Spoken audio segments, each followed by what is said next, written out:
जय श्री महाकाल। यक्षिणी साधना की शुरुआत भगवान शिव जी की साधना से की जाती है। यक्षिणी साधना को करने से साधक की मनोकामनाएं जल्द ही पूर्ण हो जाती हैं तथा इस साधना को करने से साधक को दूसरे के मन की बातों को जानने की शक्ति भी प्राप्त होती है। साधक की बुद्धि तेज होती है। बहुत से लोग यक्षिणी का नाम सुनते ही डर जाते हैं कि ये बहुत भयानक होती हैं, किसी चुड़ैल की तरह, किसी प्रेतनी की तरह, मगर ये सब मन के वहम हैं।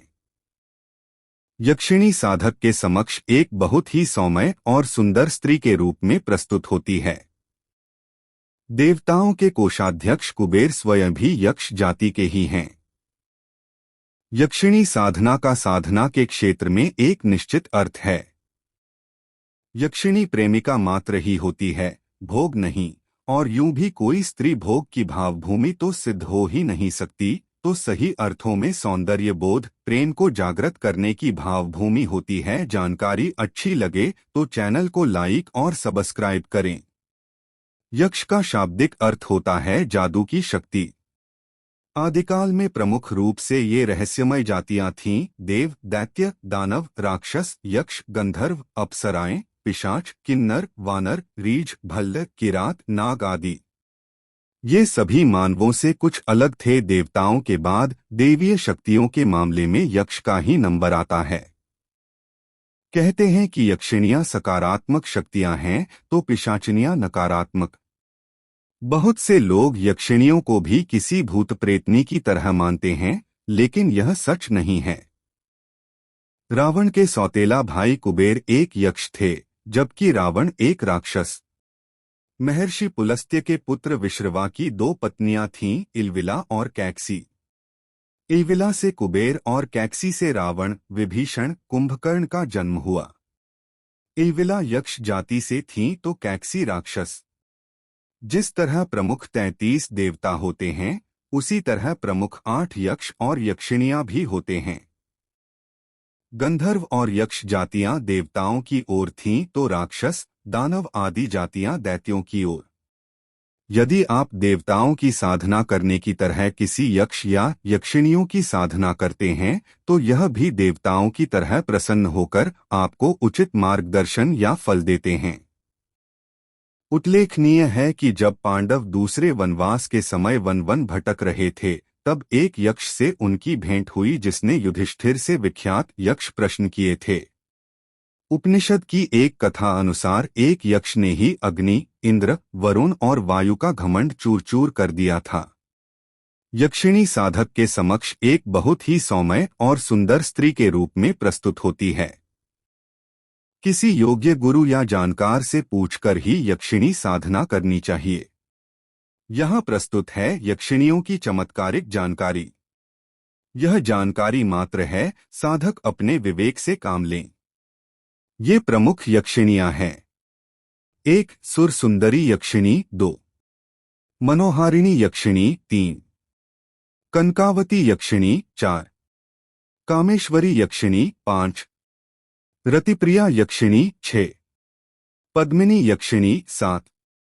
नटी यक्षिणी और 8. अनुरागिणी यक्षिणी। प्रत्येक यक्षिणी साधक को अलग अलग प्रकार से सहयोगिनी होकर सहायता करती है। अतः साधक को चाहिए कि वह 8 यक्षिणियों को ही सिद्ध करने के लिए किसी योग्य गुरु या जानकार से इसके बारे में जाने। मूल अष्ट यक्षिणी मंत्र: ऐ श्री अष्ट यक्षिणी सिद्धिं सिद्धिं देहि नमः। सुर सुंदरी यक्षिणी। इस यक्षिणी की विशेषता है कि साधक उन्हें जिस रूप में पाना चाहता है वह प्राप्त होती ही है, चाहे वह माँ का स्वरूप हो, चाहे वह बहन या प्रेमिका का। जैसी रही भावना जिसकी वैसे ही रूप में वह उपस्थित होती है या स्वप्न में आकर बताती है। यदि साधना नियमपूर्वक अच्छे उद्देश्य के लिए की गई है तो वह दिखाई भी देती है। यह यक्षिणी सिद्ध होने के पश्चात साधक को ऐश्वर्य, धन, संपत्ति आदि प्रदान करती है। देव योनि के समान सुंदर सुडौल होने से कारण इसे सुर सुंदरी यक्षिणी कहा गया है। एक सुर सुंदरी मंत्र: ऐ हरि आगच्छ सुर सुंदरी स्वाहा। मनोहारिणी यक्षिणी। मनोहारिणी यक्षिणी सिद्ध होने के बाद यह यक्षिणी साधक के व्यक्तित्व को ऐसा सम्मोहक बना देती है कि वह दुनिया को अपने सम्मोहन पाश में बांधने की क्षमता हासिल कर लेता है। वह साधक को धन आदि प्रदान कर उसे संतुष्ट करती है। मनोहारिणी यक्षिणी का चेहरा अंडाकार, नेत्र हरिण के समान और रंग गौरा है। उनके शरीर से निरंतर चंदन की सुगंध निकलती रहती है। 2 मनोहारिणी मंत्र। त्रि आगच्छ मनोहारी स्वाहा। कनकावती यक्षिणी। कनकावती यक्षिणी को सिद्ध करने के पश्चात साधक में तेजस्विता तथा प्रखरता आ जाती है, फिर वह विरोधी को भी मोहित करने की क्षमता प्राप्त कर लेता है। यह यक्षिणी साधक की प्रत्येक मनोकामना को पूर्ण करने में सहायक होती है। माना जाता है कि यह यक्षिणी यह लाल रंग के वस्त्र धारण करने वाली षोडश वर्षीय बाला स्वरूपा है। 3 कनकावती मंत्र। त्रिहु रक्ष कर्मणि आगच्छ कनकावती स्वाहा। कामेश्वरी यक्षिणी।